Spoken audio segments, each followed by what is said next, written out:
Welcome, everyone, to a special Mother's Day episode of MyTake. We are really glad you tuned in to join our conversation today. I am Lola Oguntomilade, and with me are my girlfriends, and I'll let them introduce themselves, starting with Tosin.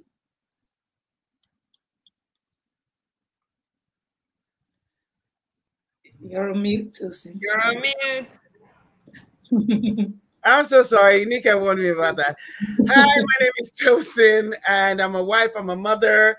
I'm extremely passionate about, raising the next generation in, in a solid foundation, making sure that they come out knowing how to, raise the world. And so that's about me. Faye? Hello, everyone. My name is Faye Borofis. I'm a mom of two and a wife, development professional, and just very excited about the show, what we do, we talk about. And I love politics, love the cross-cutting between politics and culture, and just all things that have to do with that. So looking forward to the conversation. Excellent. Hi, everyone. My name is Adenyke, and I love, for most people that know me, I love all things relationships, discussions. I love every time I get the opportunity to come on the show with my girlfriends, because we're able to take the things we laugh and talk about in the secret places and just share it with everyone. We talk about, just our lives as busy moms, wives, professional women, and, running businesses, staying at home with kids, and the different seasons we've gone through. So that's a bit about me, and I'm really glad to be here today. Well, welcome, ladies. We have our other usual suspects, Jumoke and Tutu. They can't join us today.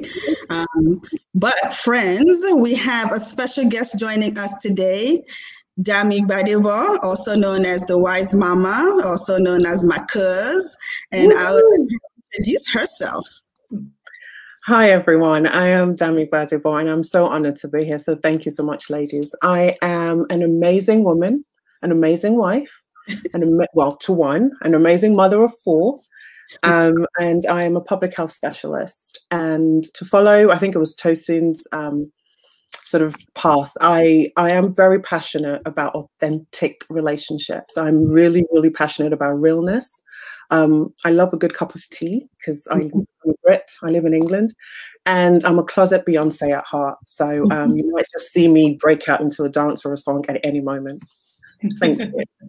Absolutely. All she said is true. She is the extroverted version of me. And when you put the two of us together, there's no telling what we can be up to sometimes. So glad you're able to join us today, Dami.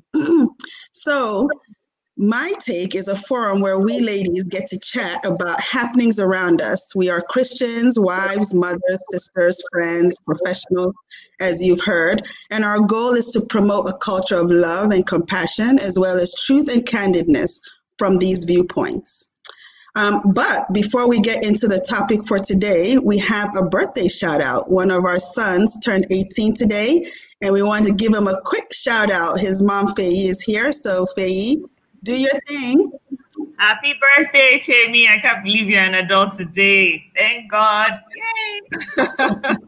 Happy birthday, Tammy. We'll celebrate Tammy. So moving on. So on today's episode, we will be discussing motherhood myths. We all know there are many preconceived notions out there that people have about motherhood. And since this is Mother's Day weekend here in the States, and probably all other parts of the world, I can't ever keep track of when is Mother's Day in what part of the world. But this weekend in the United States is Mother's Day. And so we know of different preconceived notions out there that people have about motherhood. These ideas come from our cultural background, the way we were raised, movies we watch, books we read, people we're around, many different places. But many of these beliefs may not always be accurate. And I'm going to, on today's episode, present some popular beliefs about motherhood. And I want you to tell me if you think myth or reality. So it's a myth or reality game that we're playing today. And I would also like our audience to play along. If you're watching us on YouTube or on Facebook, I want you to put your myth or reality responses in the chat box. We also welcome any questions.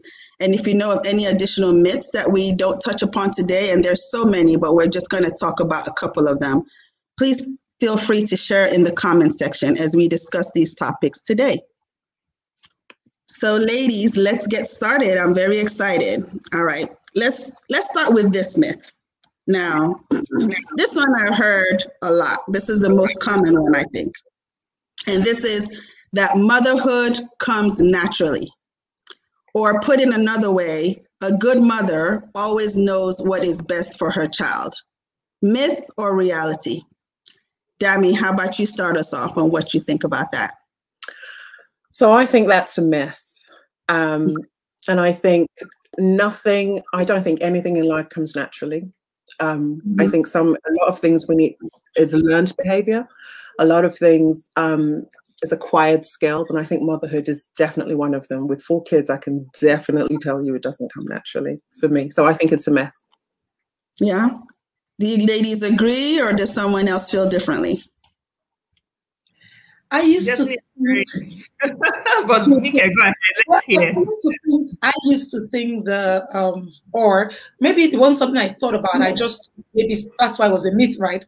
That as soon as, a woman gives birth and sees this, most times wriggly looking baby coming out, automatically some warm, fuzzy feeling just comes all over you. The mama bear ready to kill and die for this little child in front of you. It suddenly comes all over, But I found out that that's a myth. And I really think that's so interesting. It's a very important one because different women go through lots of emotions. I didn't understand till being close to 1 or 2 people who had postpartum, I don't know if they call it postpartum illness after having their babies. And it can be part of that pressure is that they couldn't even articulate it. They felt they had to fake it because she's supposed to suddenly be all warm, fuzzy, dodgy instinct, and she just didn't feel anything. So I learned that was a myth. Absolutely. And I think those of us in the medical field or public health field, we see that often because there is that myth that a good mom or mothers should be able to, they bond with their babies immediately, like it's love at first sight. Or even from the time that they first conceive, like the expectation is that you're immediately in love with this baby in your belly. And for some, that's true. But, for many, that's not. And, I think that that is something that a lot of people are not aware of. Do you think that women are biologically programmed to feel that innate sense of selfless love for their children? I think a lot of men think that it's just because by virtue of the fact that we're women, that it's kind of like this biological programming that exists for us. What do you think, Faye? I think I'm of 2 minds, right? Before I had kids, I was always like, gosh, I don't know if I have this motherly instinct. And then when I had, starting off with Tammy, I did definitely develop a motherly instinct immediately. But it's balanced. It's not really like, oh, that first day and then the rest of time. No, when you're tired, you're stressed. I also had, along with the whole love for my child, just because I'm the mom doesn't mean I should be the one doing everything, right? And there's no blueprint that God just magically put in my head that I'm the one that knows everything. No. So I'm more of it takes a village. Yes, I'm the mom. Yes, I have the mama bear instinct, but like you are the dad and you are the grandma, you are the auntie. So everybody, please, let's do this thing all collectively. So it's not really just about leaving the mothers, because I think a lot of times mothers put a lot on themselves, even just within the first few weeks, which is why I'm constantly telling new moms, you don't have to do it all yourself. The only thing that you need to do yourself is breastfeeding, and even that, express, so that they are feeding that child with you. Give the child to his father, whether he's there doing the diaper, whether the diaper is not fixed correctly or whatever. There's nobody says you're the one that knows how to you're the only one that knows how to take care of this child. And I think it goes part and parcel is how much support do you have? How much pressure do you put on yourself as a mom? I think it also interferes with the natural instinct as well. Do you guys think that we as mothers always know what is best for our child? That's kind of like the part B of that question. Like, do we think that, and not just when they're young, but even as they're growing up, many of us have like teenagers and they're going through different phases of life. Do you think mothers always know what is best for their children? Can I jump in? I don't. I mean, like Faye said, before I, had children, I felt, that it came naturally. I felt that it was something that was just ingrained in you. And now, having children and hearing a lot of stories, reality and everything, you realize that it's not like that. So mothers don't know what's always best for the child. That's why you seek professional help in so many things. For instance, my child trying to go to college, I was clueless, about so many things of where she needed to go. I was worried, that, my solution might be the wrong thing. And I sought for help, in that area. So, the myth, the myth that mothers always know what's best for the child. Sometimes you do, sometimes you don't. And that's why you surround yourself with a community of professionals, a community of church, a community of, different people that have done it before you.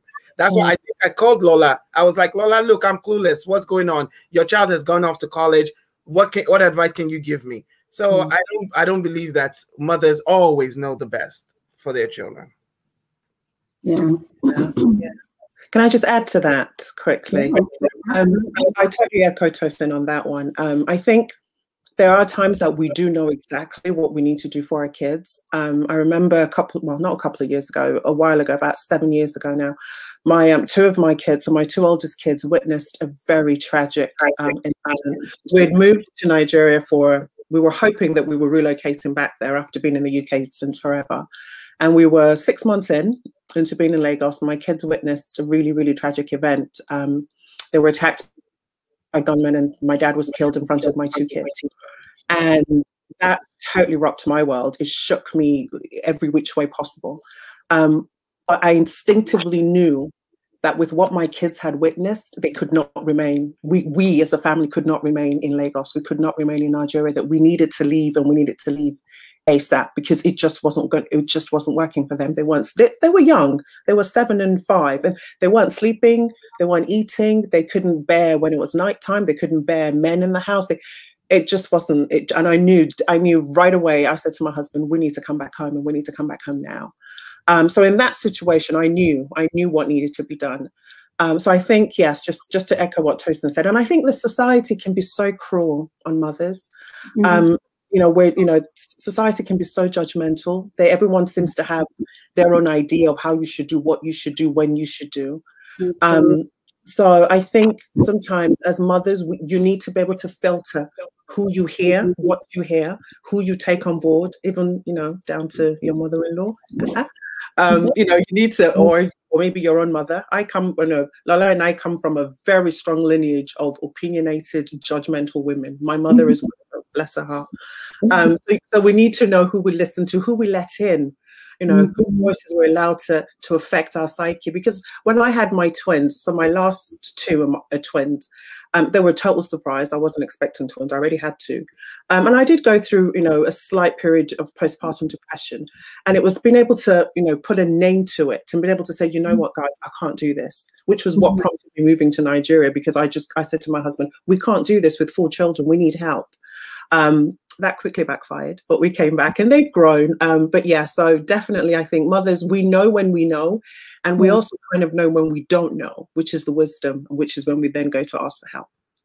Absolutely. And we are in the position also to know, when I saw this belief, I was thinking, it could be a hybrid of both myth and reality, because I think us as mothers always are also best positions to know our children, because we spend the most time with them.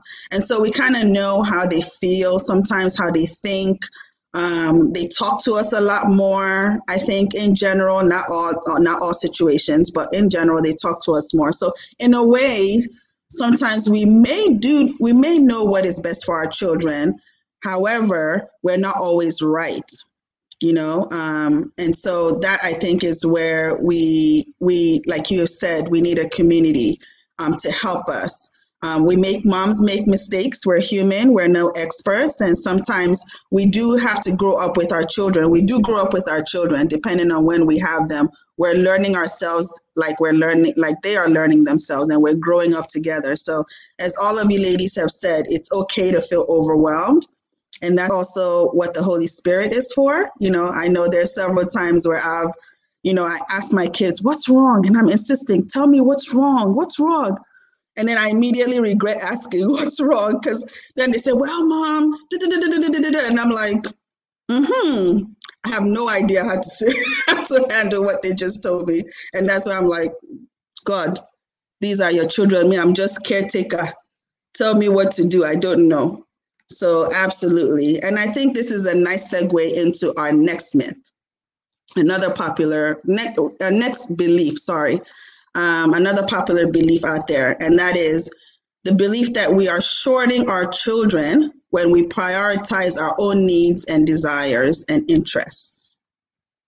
We're somehow shorting our children when we put ourselves first. Okay. Tosin, do you want to address that? And then I see Faye is chomping at the bits to get there too. So, okay, so when we prioritize our own needs, I am typically a mom that would run pillar to post and sacrifice my needs for my kids. I will not sleep. I will, drive them everywhere. I will do everything for my kids. That is not even fair on my life, because, like the plane, they tell you, put on the mask on yourself first before you put it on the child. If I don't have any oxygen, I cannot take care of someone else. So I decided that earlier this year, I think I shared with you ladies that this year is self-care for me. I'm trying my best. I've been doing baby steps. It's not that easy, but I've been letting go of a lot of things regarding my kids. I love them very much. They know when it's me time. They know when mommy just wants to be left alone. They know when mommy does not want to be bothered, and they even say it, and they're like, okay, we won't disturb you, but they'll send text that I can check later and things like that. But no, I don't believe that you're shorting your kids when you prioritize yourself. In fact, you are even helping them when you take time out to take care of yourself, because you need to be. Can I push back on you a little bit? Okay. Because you're a mama bear. And a part of me is saying, well, your first child's about to go to college. So now you're saying, were you doing this whole sending me a text when they were 4, 5, 6, 7, and you have to go to work and rest of it? So wasn't there a time when you were guilty of just everything? Yeah. You know what I mean? Because there's people that are in different seasons, right? And I just feel that, one of the things that's quite amazing about this is that we're all in different seasons. And your point is, I really agree with it, because, at different seasons. And I guess because most of us here, we've all had relationships for a while. So we've been on holidays, we've gone out. So there are things we've done and given ourselves a level of priority.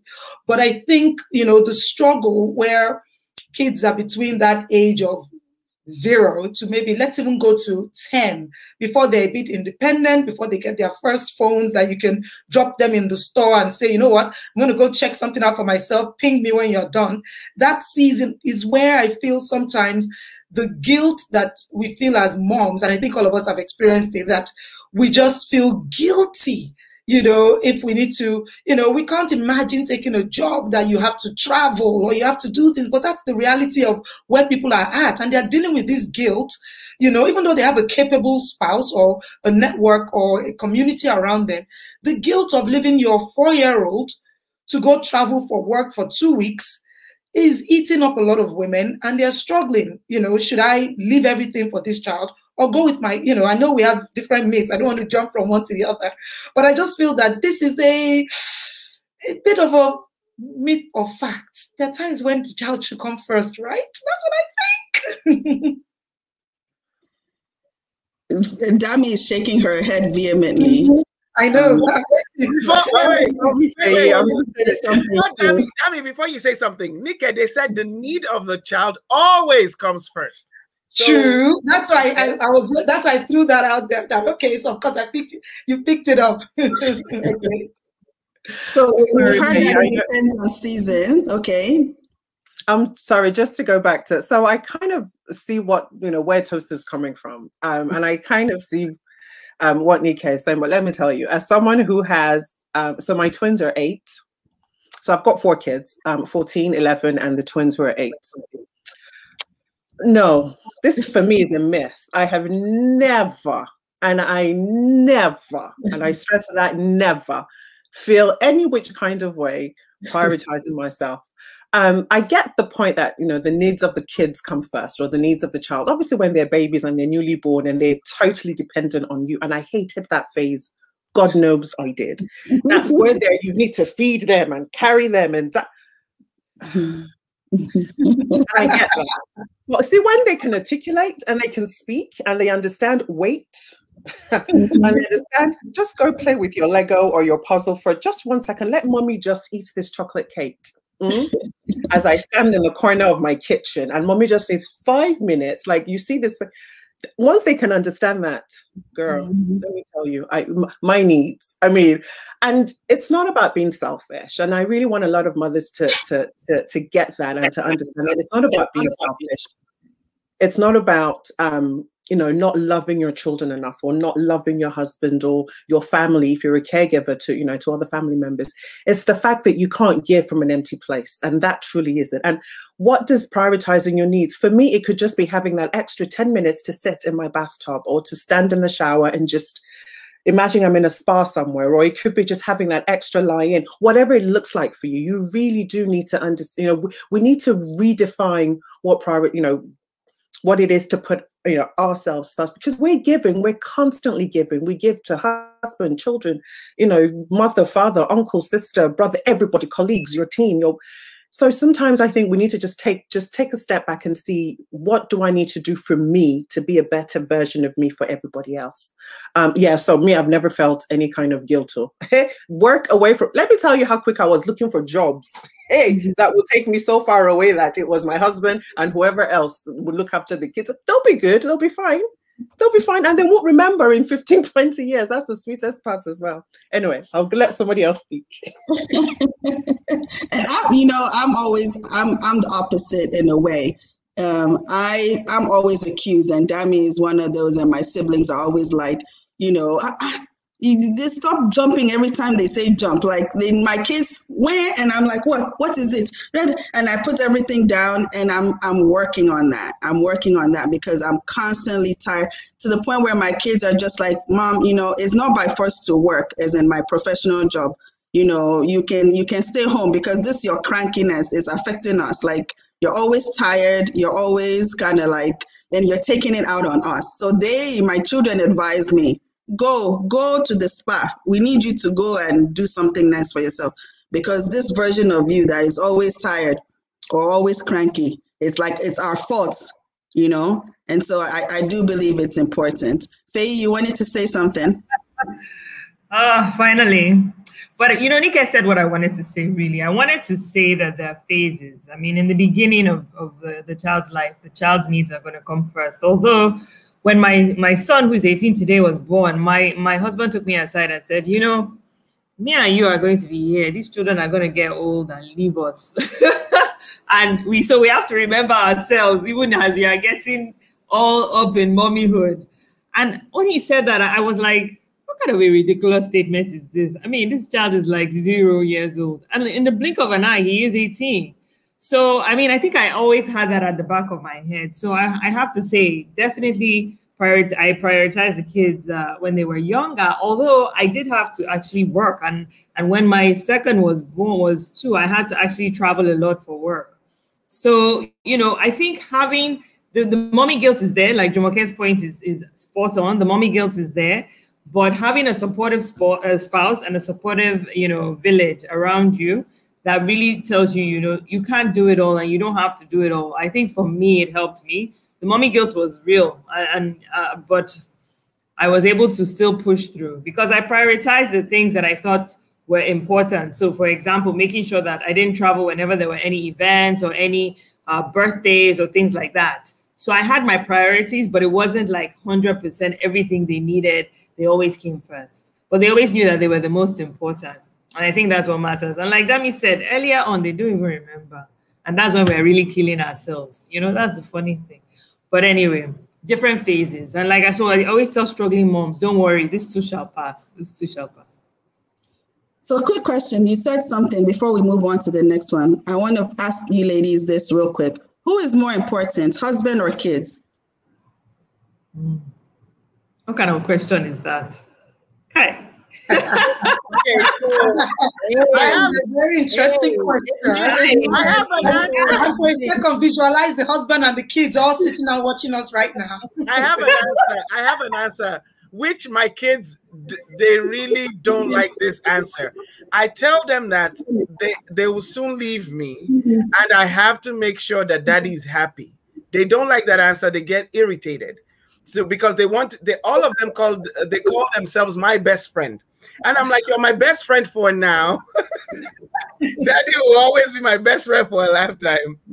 And so I tell them that because I also, being an anal mom, I have to tell myself that so that I don't carry their matter for my head. So my husband is more important to me. I love my kids dearly. Everyone knows that. But my husband is more important. I think the question, that's not the right question. The question is who needs you more? And the fact of the matter is the kids need you more earlier on. They do. So the husbands also, either they jump in with you together or they take a back seat. So I think it's more of who needs you more. But as the kids grow older, they need you less, and then you have more of yourself to give to your husband. But don't forget him even while they are younger. That's all we are saying. But we love them all equally. Do you think your husband will agree that the kids need you more at any phase of your relationship? Because I think there's some husbands that will beg to differ. No. Yes. I think the husbands, it's amazing. I know with the husbands, they don't, and I'm going to say this sensitively because I know most men will not like it, but there's a twinge of jealousy, when the kids come. And of course, it's not like they are jealous of their own child, that's their child, but the attention and that we moms give, and if they want something, we literally sometimes look at them like, can you not see that this young thing is more important, without saying it? And it's a tightrope that we have to, walk on as wives and as mothers. And I think I like the way Faye put it, that yes, it's we love everyone equally, but because of the dependency that the children have at times, we need to give certain priorities. But as we raise the children, we also need to let the children know, because I think it's a great opportunity for us to model what a good and a healthy family should be, because we're actually teaching them boundaries as we, help them appreciate how important they are, but how much more important our spouse is. But I do feel that while it might be funny, the statistics have shown, and I have seen this, especially with counseling, that the amount of conflict that occurs in marriage after children is much higher than before. So that says something. It's actually a very interesting time when the child comes home, because the marriage relationship changes a little bit and people are not always prepared for it. So I don't think in terms of whether the child comes first or not, it might not be. The fact is, it impacts the family. Let me put it that way. Each child impacts the family, and it'll be interesting to hear what Dami thinks, because one child is different from two, and even three. Each of them, as they come, take a bit more from both the husband and wife, and you just have to be able to juggle that. as you go through that, and use wisdom, because men are interesting. They don't have the motherly instincts. They can be like, the baby is crying, or they suddenly are in a very, in a mood, and like, how can you be feeling anything when this child's nose is stuffy? And they're like, but the child is not dead. Leave the child. The nose will unblock. And you are like, my body is not coming alive. My child is not well. And they're like, so it's an interesting one, isn't it? It is. No, it is. It's such a dichotomy. I always say when I'm having this conversation with my husband, but then my kids are quick to remind me, and well, the two of us, that we're the ones who will make the decision whether you end up in a home or not, and when you're both old and gray. So you better love and treat us and give us everything we want now, because you might just end up in a home and we will take all your property and everything that you have. But I totally agree. But then I think it's also, it's not so much who do you love more or who do you, I think it's also about how, because I think as women and as mothers, we're able to give at different levels, right? Like the attention you will give your husband, at the same time, simultaneously giving attention to your children is such an amazing thing. Like I can have all 4 kids and my husband, together, and they all want something. All 4 kids want something. Daddy wants something. But I'm able to manage that, that process where I give daddy what he wants at that time. So I probably give him a response, or I say something, and then each child, because each child, is also different. I never do my kids as a collective, and I'm sure most mothers don't, especially the twins. I always need to always remember that they're two separate individuals. But also, able to give to each one of them what they need, when they need it, how they need it, because it's also about how they need it. Because what I might think might be showing love or attention is not how they interpret that, going back to the love language of your children and of your spouse. Let me tell you, women, we are the fiercest and most valuable creature that God created. I tell you, like I'm one woman, I'm a one-woman hype squad. Like I hype myself all day, every day, all hours, because it's hard, but we do such a damn good job. Like at work, at home, in friendships and relationships, in the bedroom, we aren't we like pat on the back to all of us. Like we're killing it. We are. Absolutely. Absolutely. Yeah. Well, I thank you for the input, ladies. It was great. Let's shift focus a little bit and talk about motherhood and careers. So, as you know, there are different myths and beliefs and truths or non-truths about what mom should be like in terms of careers. And there's this myth, or maybe it's not a myth, you guys tell me, that mothers are not as committed to their careers as women who are not mothers. What do you guys think about that? Myth or reality? Whoever wants to go first can go. This is for me, I think to a large extent is a myth, but that is actually pushed on the mom first in the office and at times at home. It's almost like a double-edged sword, right? Because she has to deal with the myth that the fact that she's not at home, well, let me finish that sentence. She's not at home means she's missing out on something. And then she's at work and they feel she's not giving enough of herself, because while everybody else is, at 5 o'clock, I've worked in an office at 5 o'clock, people sit down, like that's when they're just going to go and make another cup of tea. And I'm like, it is time to go catch the train. I'm out of here. You know what I mean? And so that look. So I think it can be a double-edged sword, especially for working moms. I remember being in a group and hearing a lady say she's an engineer, and she was quite young, her 20s when she had her first child, and she had, her mother-in-law come help her with the child. I'm not sure, with her mom or her mother-in-law, I can't remember, but she was on site, and she went back on site about maybe 13 days after having the baby. She had to go and monitor what was going on, and the guilt she felt, and she was trying to work. And then the day she got home, and her child was at home with who should have been carers, and her child had hurt himself, and she heard, if you were at home, leave this and the rest of it. Long story short, that business, went down because she had to deal with guilt. She felt she could have managed both, but she just felt there was too much pressure on her. She had to choose. So I think it's very, very tough because working moms are definitely still very passionate and committed. And like Dami said, they can juggle it. But the challenge is when they don't have the voices and the champions and the advocates and the people that see themselves supporting them as a passionate thing, it can be very, very tough. So that I think it's a myth that they're less committed, but the fact is the lack of support makes it look like it's real because of the struggles they have to face.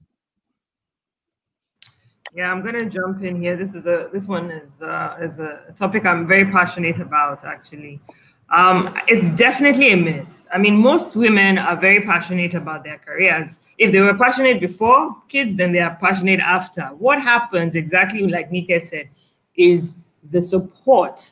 And not even just the support, like the physical support or people helping you, but the mental support, societal support that you don't get, that feeds into your guilt. And what I tell moms is, look, you cannot put 100% at work and 100% at home. It's not a feasible thing. So you have to realize that you are in a period. And if we look at everything as a period, life has different phases. It's a phase.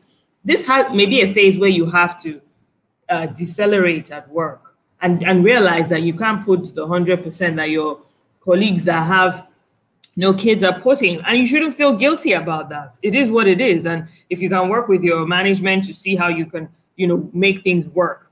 And at home as well, you need to know that you cannot, if you're a working mom, you're not going to be doing the same things that stay-at-home moms do. People are trying to compete, in the school. They're trying to be attending all the school events, being the school mom, the class mom, when you have work.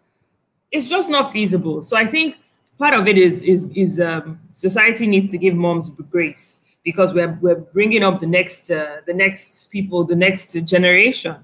So, but I always say, it doesn't have to be it doesn't have to be all or nothing, because a lot of times we have an all or nothing mentality. We have to be doing everything exactly the same way we were doing it at work before, and we also have to be doing everything exactly the same way at home as other people who are not working. It's not possible. So I think that's really the issue. It's more the support, the societal support that women don't have, as opposed to their commitment level. At the end of the day, we all have 24 hours in the day. It's just how we're going to spend those 24 hours. What do you guys think of the belief that women would choose to be stay-at-home moms if they could? So that belief that moms that are working are not as dedicated to their families as parents who stay at home. And so if we had a choice, most mothers would choose to stay at home if they could. And the reason they're working is because there's no choice. I'm coming. Let me quickly come in there, because I was most miserable when I was home. I did it. I gave it a try. It could not work. My husband knew it could not work. We both agreed it does not work. So, I mean, actually, I was going to write a book on this. There are different kinds of women.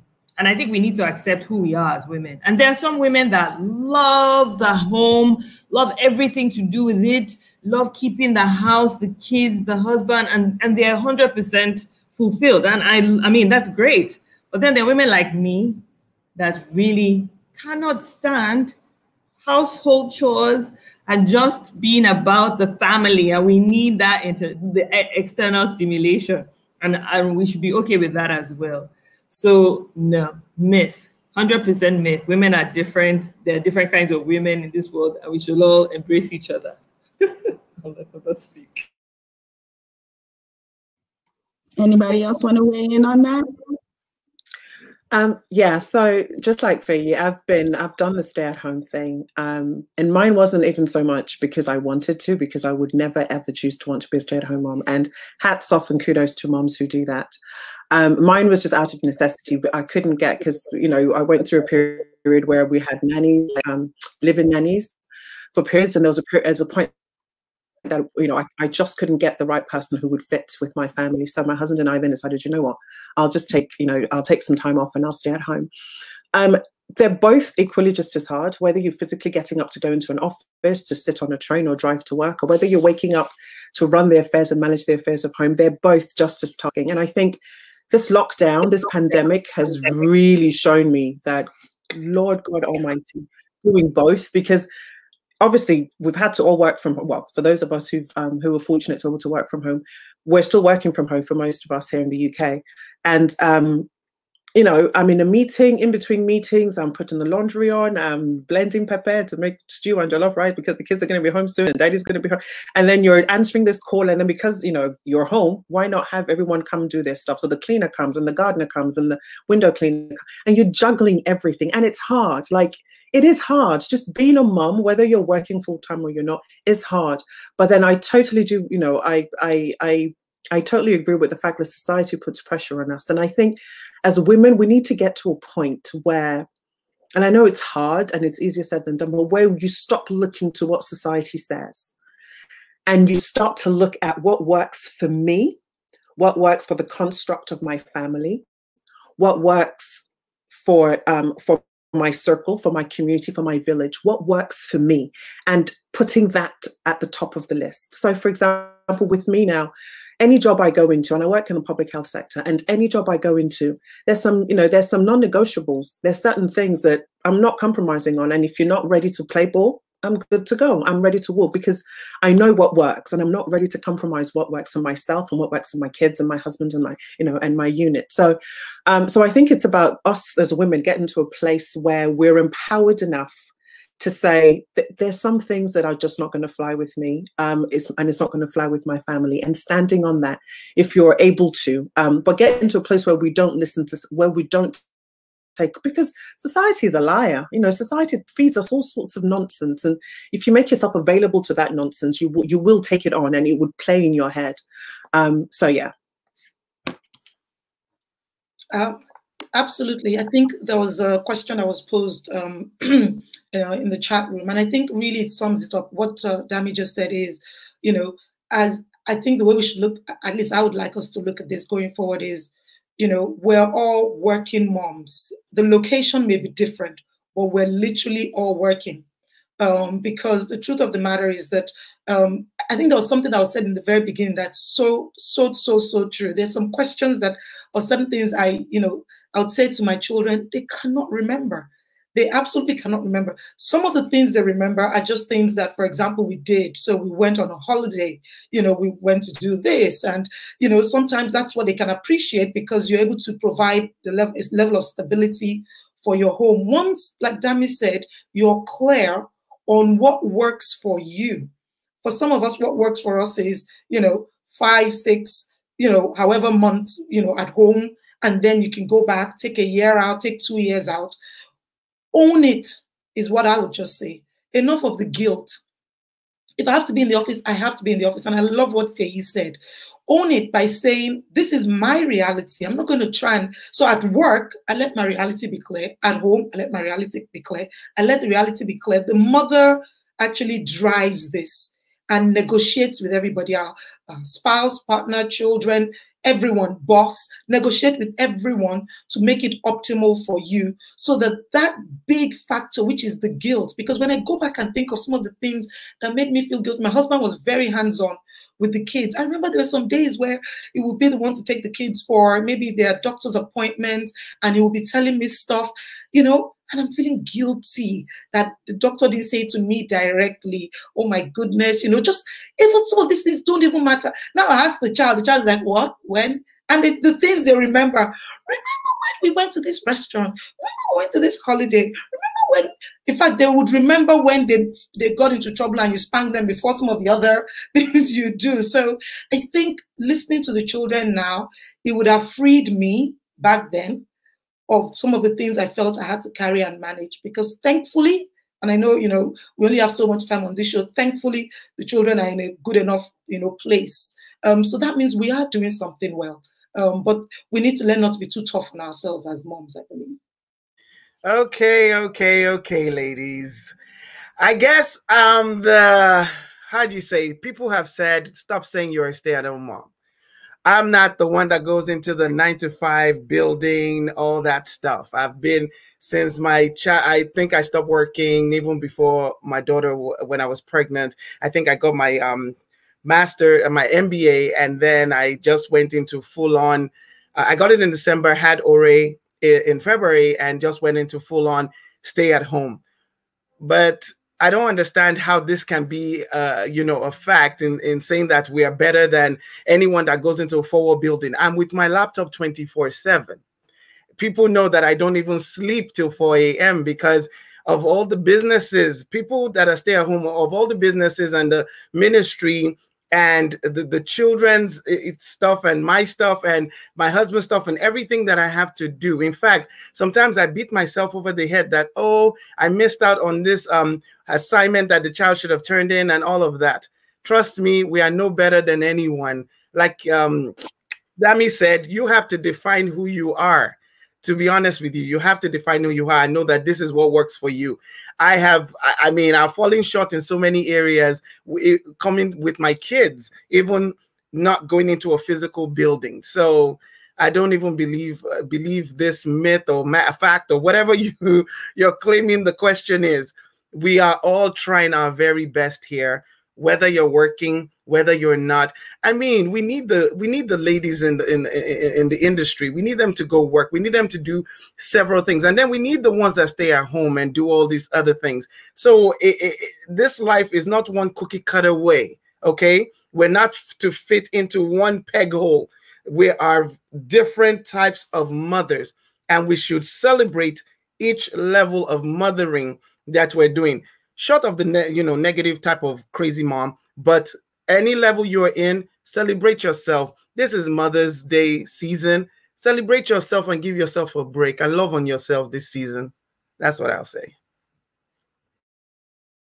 Absolutely, thank you. And I've worked and lived abroad, and I lived in an expatriate community where there are a lot of, just by virtue of the fact that they're expats and living in abroad, and sometimes because we're living abroad, we cannot work even if we wanted to, because of just the way the bilateral agreement that the countries have, and may not be able to support spouses to work. So I've been around a lot of stay-at-home moms. And there's some stay-at-home moms that, like you said, they chose to be stay-at-home moms from the time they had their first child.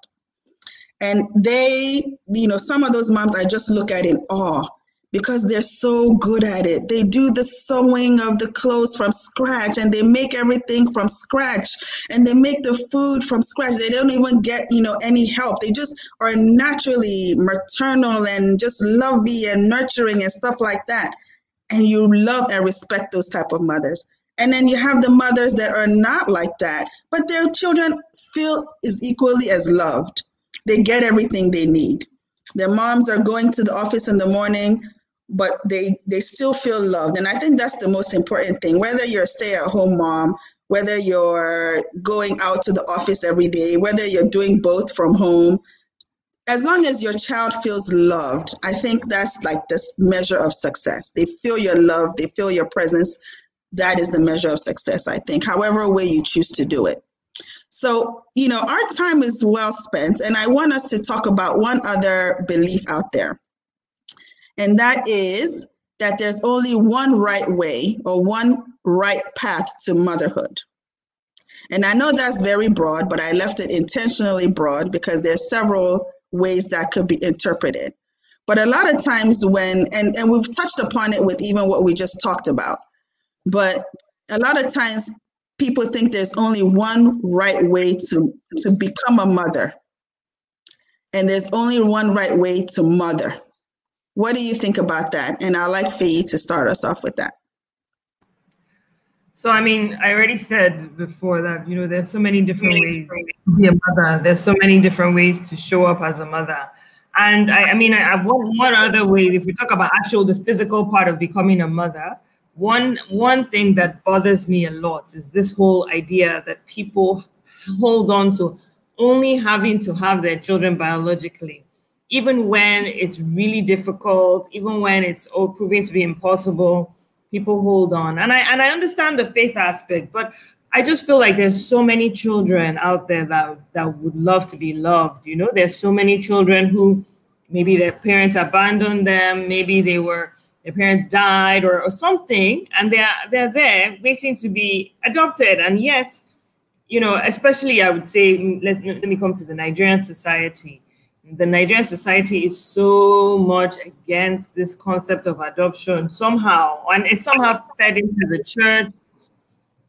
So for me, it's really sad because I've had, and interestingly enough, I'm not sure if this is a historical thing with us. I think it may be newish because my mom, when we were growing up, she used to say things like Yoruba people say, "Omolongbomowa," so it is a child that brings a child. Like, and I've seen it actually several times. We had a neighbor who adopted and shortly after had a child. My driver, his brother passed away, and the child they didn't know what to do with the child, and they were looking for a child. And I said, my mom said, and I advised him to take on that child. And next thing he had a baby. His wife is expecting again. So I feel like when you bless a child, God blesses you. So for me, this whole adoption thing is I feel really strongly about it. I wish I could adopt. I don't have the bandwidth, but I know that if we had struggled with having a child, I would have adopted, and I wish more people would do that. So that's one area in terms of the path to motherhood that I wanted to bring up. Yes, and I also think that some beliefs are out there that it's hard for people to believe that some people don't want to birth children birth children themselves. They're quite content being auntie, godmother, to your children, to others' children, and don't want to have children on their own. That is as long as, and let me not put my opinion there, but what do you think about that? About that belief? Well, I think to a certain extent, I'll start off from that particular question. If I look at it from the perspective of a married couple, the first thing I'll say is, are there married couples who don't want to have children?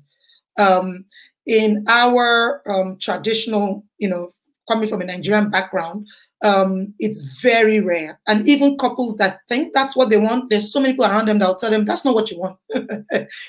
God forbid, where is that coming from? But most of us live in a society that I have seen couples, I have seen people live together, do very well. And they would say, oh, we're godparents, we're this, I know a particular person, this was years ago, that they contributed, they had a fund for their godchildren's as godparents for their education, but they wanted to live their lives, travel, give it up, just do things like that. So there's a cultural element to that, Lola, that I feel might be very, very, very, very super, super, super strange for the average Nigerian couple. In fact, I know that's not for this show, but I've heard and we've seen on social media, maybe we'll discuss on another show, where if a person or a spouse, a husband saying, if we don't have children, that's okay, and then finds out that the woman finds out that they had stashed away the woman and he had children outside. So it's very complicated when we bring in that cultural angle, which has added to the pressure. But I do agree with you that the people that should lead the mantra for adoption really should come from us as Christians, because we're Christians today because we are adopted into the family of God. I believe adoption is so close to God's heart because that's how so many of us from different cultures and background all come to have a relationship as brothers and sisters in the Lord. But I know you haven't touched on it, but there are other things like different paths, or the IVF paths, or somebody has talked about, we talked about very briefly on the show, having a donor.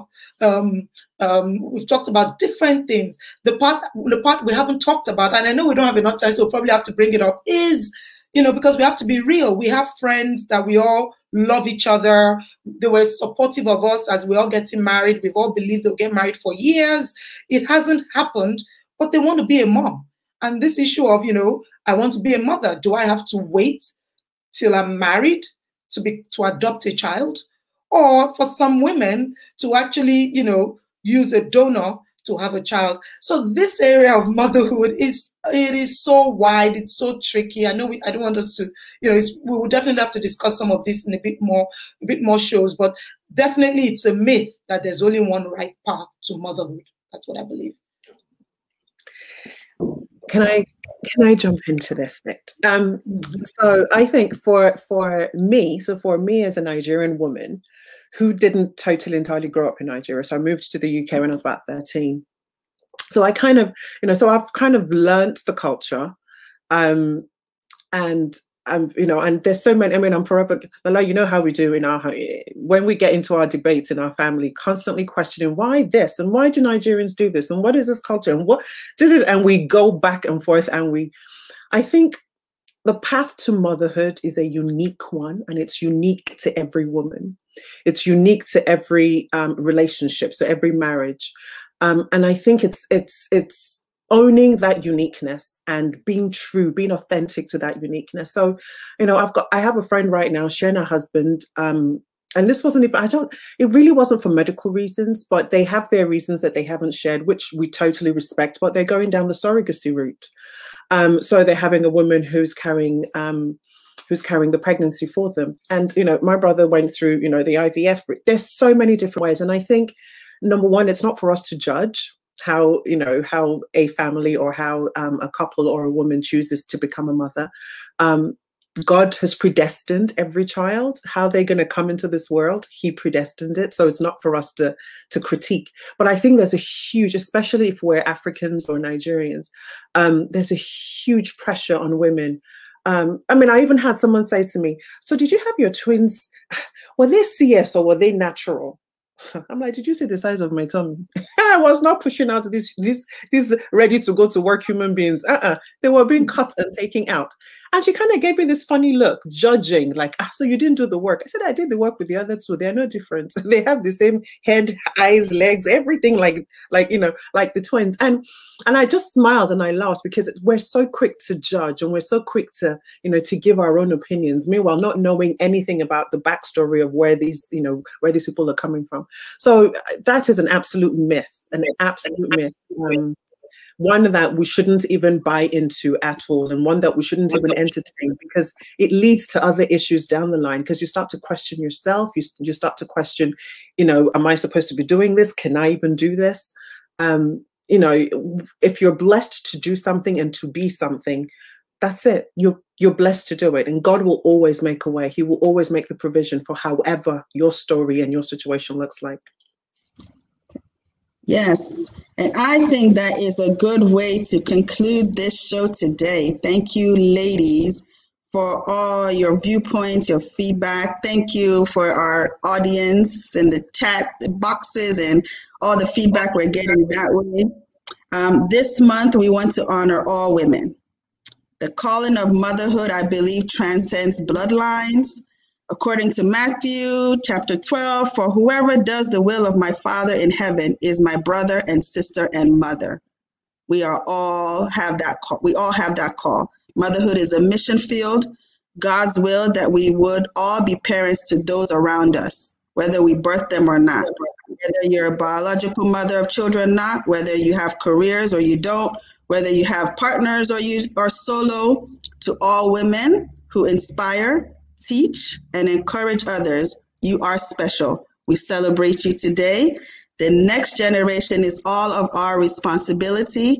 I thank you all. God bless you. And thank you for joining us today. Thank you so much, everyone. And please watch this day.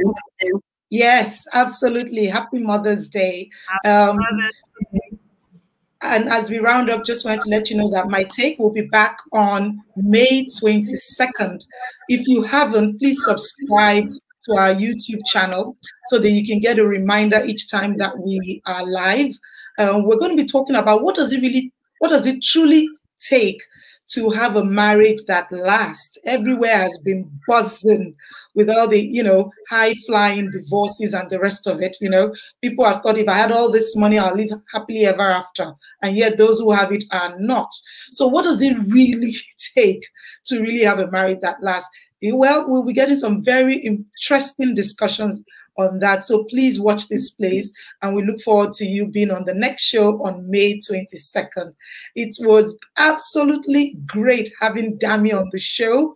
Gosh, we can't wait. I think we're going to have Dami as a fixer.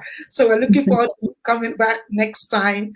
Thank you very much, everyone. Have a lovely rest of your weekend. Bye. Bye. Bye, everyone. Happy Mother's Day.